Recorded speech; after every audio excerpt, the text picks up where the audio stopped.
Hello friends, welcome my YouTube channel. इस video को बनाने का एक ख़ास रीज़न है। वो रीज़न ये है कि एक वीडियो मैंने बनाई थी, उस वीडियो का नाम है लेसन 4 वैदिक काल का पार्ट 2। उस वीडियो में बीच बीच में वॉइस मिस हो गई थी, इसलिए मुझे लगा ये वीडियो दोबारा से बनाना चाहिए। इसलिए मैंने सोचा ये वीडियो दोबारा बनाऊं।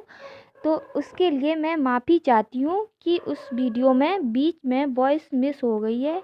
इसलिए इस वीडियो को स्टार्ट करते हैं। तो ऋग वैदिक काल का समय है 1500 ईसा पूर्व से 1000 ईसा पूर्व, और उत्तर वैदिक काल का समय है 1000 ईसा पूर्व से 600 ईसा पूर्व।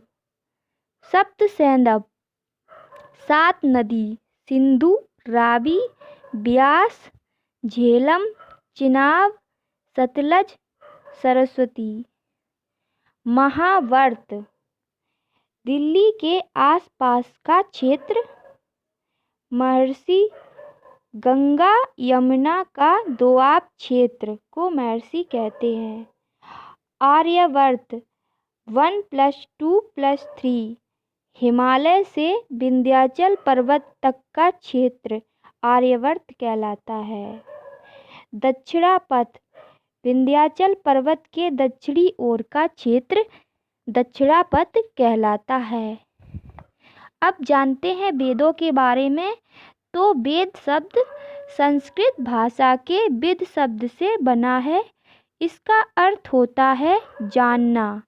वेदों की संख्या 4 है: ऋग्वेद, यजुर्वेद, सामवेद, अथर्ववेद।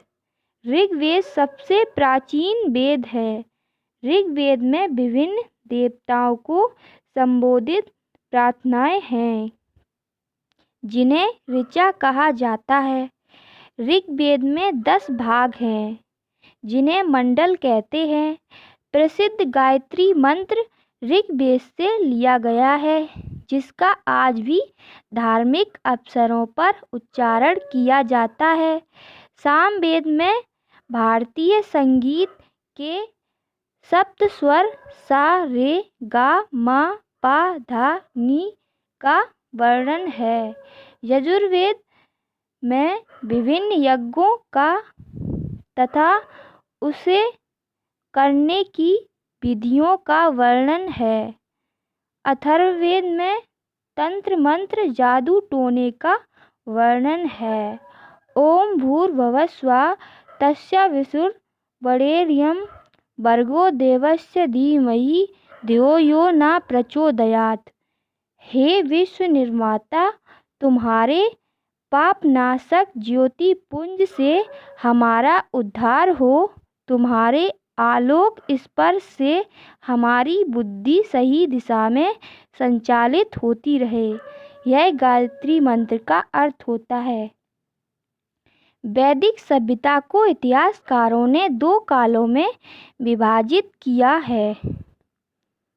आर्यों के जन्म। आर्य कबीलों में रहते थे। इन कबीलों का नाम मुखिया के नाम पर होता था। इन कबीलों को जन कहा जाता था। वेदों में हमें पुरुजन, यदुजन, तुर्वसजन, भरतजन जैसे कई जनों का उल्लेख मिलता है। ऋग्वेद में राजा को जन का स्वामी बताया गया है। उसे जनरक्षक कहा गया है। एक जन में कई विष होते थे। इसके मुखिया को विषपति कहा जाता था। कई ग्राम मिलकर विष बनाते थे। ग्राम के प्रमुख को ग्रामणी कहा जाता था। ग्राम कुल या गृहपति में विभाजित थे। कुल या गृह के मुखिया को कुलप या गृहपति कहा जाता था। उत्तर वैदिक काल में जब जन स्थायी रूप से किसी क्षेत्र में बस गए, तब जन जनपद में परिवर्तित हो गए। राजा।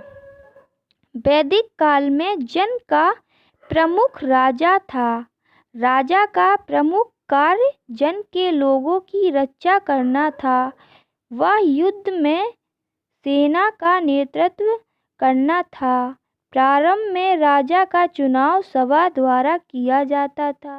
उत्तर वैदिक काल में राजा का पद पूर्ण वंशानुगत हो गया। राजा को व्यापक अधिकार प्राप्त थे। राजा पर नियंत्रण रखने के लिए सभा और समिति नामक संस्थाएं थी। किसी समस्या को सुलझाने के लिए एक सभा होती थी। सभा में 70-80 लोग बैठते थे। उनमें से 5-6 लोग विशेष आसन पर बैठते थे। आसन पर बैठने वाले प्रमुख लोग राजन्य होते थे। राजन्य तो अपनी उम्र, अनुभव, शक्ति, योगदान के कारण प्रमुख थे अथवा अन्य लोगों की अपेक्षा उनके पास अधिक गाय, घोड़े व रथ होते थे। प्रमुख लोगों के अलावा बाकी लोग विष कहलाते थे। सभा में समस्या रखी जाती थी। सभी लोग मिलकर समस्याओं को सुलझाते थे। राजा का शासन। जन का खर्च चलाने के लिए राजा जन के लोगों से उपहार प्राप्त करता था। उपहार को बलि कहा जाता था। बलि के रूप में राजा अनाज, घी, वस्त्र, घड़ा, आभूषण, गाय आदि प्राप्त करता था।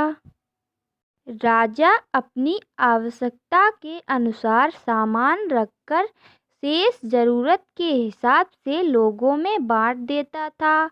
इससे राजा तथा प्रजा के मध्य रिश्ते मजबूत होते थे। युद्ध के बाद सभा। युद्ध के बाद भी एक सभा होती थी।